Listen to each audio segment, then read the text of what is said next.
guys, it's me, Kuya Bill TV. For today's video, mag-repair tayo ng dog cage kasi meron tayong aalagaan na American Bulldog. Tara, samahan niyo ako mga repa. Ito yung mga i-welding natin guys. Kaliwat kanan, mga nakatanggal na yan. Sa sobrang tagal niya nang hindi nagamit guys. May mga ala-alambro na rin siya. Meron tayong dalawang bisagra na ikakabit dyan. I-welding natin guys. Kasi itong kulungan na to ay default to. So i-fix na natin siya para hindi siya aalog-alog pag nilagay na natin yung angle. Alright guys.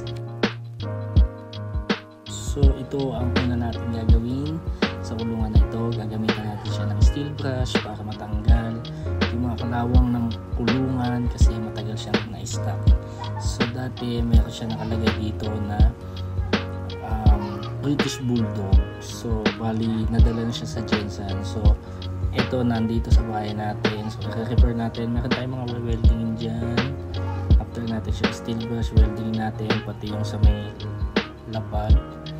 Welding natin yan guys para maging matibay kasi yung mga American Bulldog na kukunin natin ay medyo makulit siya at galaw ng galaw, talo ng talo sa loob ng kulungan guys.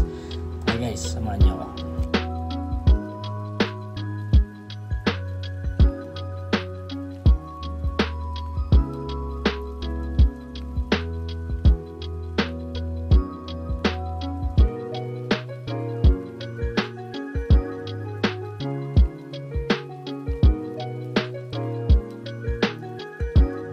Tapos nga natin steel brush guys. Prepare ko na agad yung welding machine dyan para mag-start tayo mag-welding. Alright.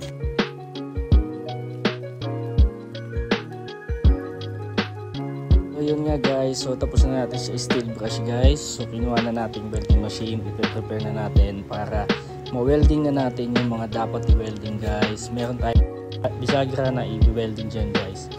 So stay tuned guys. Alright.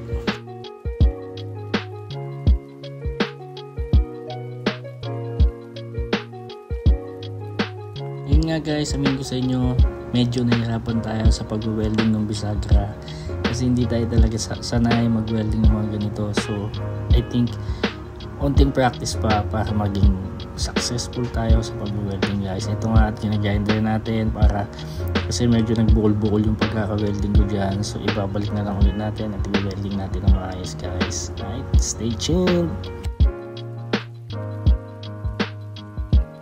Kung umabot ka na sa video ito guys, baka pwede ko makahingi ng onting lambing. Please like and share, follow this page Kuya Bill TV guys. Malaking tulong po sa akin ito at mapagpusayan ko pa po ang paggawa ng mga videos for vlogging. Maraming salamat po sa lahat ng followers at sumusuporta guys. Tara, tuloy natin.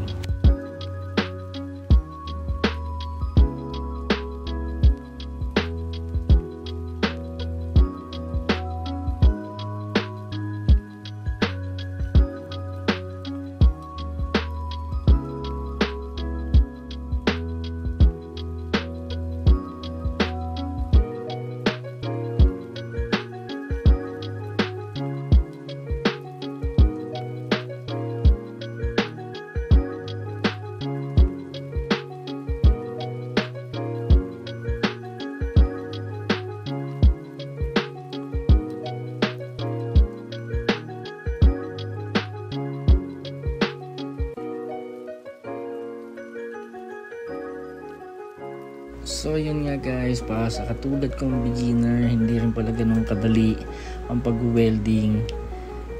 Pag nakikita lang natin at napapanood na parang tingin natin ang sarap gayahin at parang napakadali. Pero hindi guys, kailangan ng masinsinang practice para hindi nagbubukol-bukol ang pag-welding guys. Yun lang.